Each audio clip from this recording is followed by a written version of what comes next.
Hello guys, welcome to my channel. আজকে আমরা দেখাবো যে গোল্ডফিশ বা প্যারট ফিশের গায়ে যে লাল ক্ষত হয়, হয়ে মাছটা উল্টে সাঁতার কাটে, এই রোগটার কি ওষুধ সেটা আমরা জানাবো। তো ওষুধটা এমনই, সেটা আমি তোমাদের বলেছিলাম যে 1000 সাবস্ক্রাইবার পূরণ করলে তোমাদের আমি নামটা বলে দেবো। আর এখন দেখায় যে কিভাবে তোমরা ওষুধটা ইউজ করবে। তোমরা দেখো যে আমি ওষুধটা কিভাবে ইউজ করছি। এটা একটা ইঞ্জেকশন, সেটা কতটা দিতে হবে, সেটা দিতে হয় 0.5 ml। যে মাছটা হয়েছে সেই মাছটা ইঞ্জেকশনের মতন করে করতে হবে। তাই ইঞ্জেকশন যে কীভাবে করতে হয় সেটাই আমি তোমাদের দেখাবো। যে ইঞ্জেকশনটা মাছের গায়ে করি বা কীভাবে করি সেটা তোমরা ভিডিওতে থাকো, দেখতে পাবে যে আমি কীভাবে ইঞ্জেকশনটা করলাম।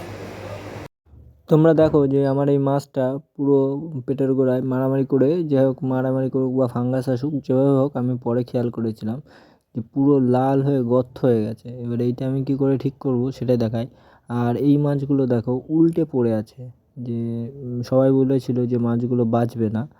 তা আমি দেখাই যে এই মাছটাকে, আমার যারা কাস্টমার তারা বলেছিল যে মাছগুলো হয়তো বাঁচবে না, তারা পরে এসে দেখেছে, দেখার পরে বলছে যে তুমি বলে বাঁচাতে পারলে, আমরা হলে হয়তো বাঁচাতে পারতাম না। তা দেখো কীভাবে উল্টে পড়ে আছে।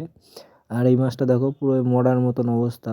তো এই মাছটার আপডেট আমি তোমাদের দেখাবো যে পরে কতটা ভালো হয়ে গেছে মাছটা, আর এগুলোও কত অ্যাক্টিভ আছে। তাই এইটা দেখো আমি কীভাবে ইঞ্জেকশন দিয়ে মাছগুলোকে বাঁচাই সেটা দেখো। দেখো এই যে চোখের গোড়ায় আমি ইঞ্জেকশন দিচ্ছি। ইঞ্জেকশন দিচ্ছি মানে ইঞ্জেকশন দিয়ে ফোঁটা ফোঁটা করে ওষুধটা দিচ্ছি।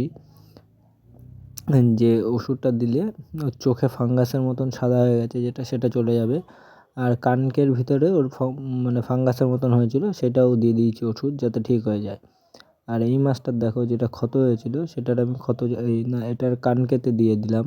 আর একটা যেটা উল্টে আছে এটার কানকোতে দিয়েছিলাম। আর যেটা ক্ষত হয়ে গেছিলো সেটার ক্ষতর উপরে, এই যে এই মাছটার ক্ষতর উপরে আমি ইয়ে দেবো, ওষুধটা দেবো, এই ইঞ্জেকশনটা, যাতে মাছটা ঠিক হয়ে যায়। আর এই ক্ষত জায়গাটাই পুরো দিতে হয়, যেখানে হয় সেখানে দিতে হয়, যাতে মাছটা মানে তাড়াতাড়ি রিকভার হয়ে যায়, কোনো প্রবলেম না হয়। সে কারণে আমি ক্ষত জায়গাটাই দেবো। উল্টে আছে মাছটা, সে কারণে আমি উল্টে নিয়ে মাছটাকে দিচ্ছি। এবার এই দেখো যেখানে ক্ষত ঠিক সেই জায়গাটাই দেবো। মাছটা উল্টে গেছিলো, সেখানে দেখতে পাচ্ছিলাম না। এবার তা তোমরা এখানে দেখো, এটা হচ্ছে ট্রিটমেন্ট করার 2 দিন পরের অবস্থা। মাছগুলো সোজা হয়ে গেছে, আর যে মাছটা উল্টে ছিল সেটাও খেলা করছে।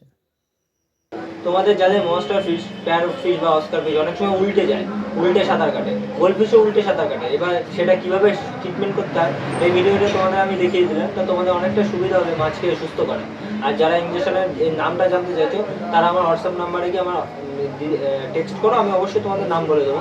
আর আমার যদি 1000 সাবস্ক্রাইবার খুব তাড়াতাড়ি পূরণ করে দাও, তাহলে আমি এর উপরে পুরো ভিডিওটা আবার একবার ভালো করে তোমাদের জন্য তুলে দেবো। তা তোমরা তাড়াতাড়ি 1000 সাবস্ক্রাইবার পূরণ করে দাও, তাহলে আমি তোমাদের ইঞ্জেকশনের নামটা পুরো রিভিউতে বলে দিতে পারি, যে রিভিল করে দিতে পারি যে ইঞ্জেকশনটার নামটা কি। তো তোমরা তাড়াতাড়ি 1000 সাবস্ক্রাইবার পূরণ করে দাও, আর আমার চ্যানেলটিকে অবশ্যই সাবস্ক্রাইব করো।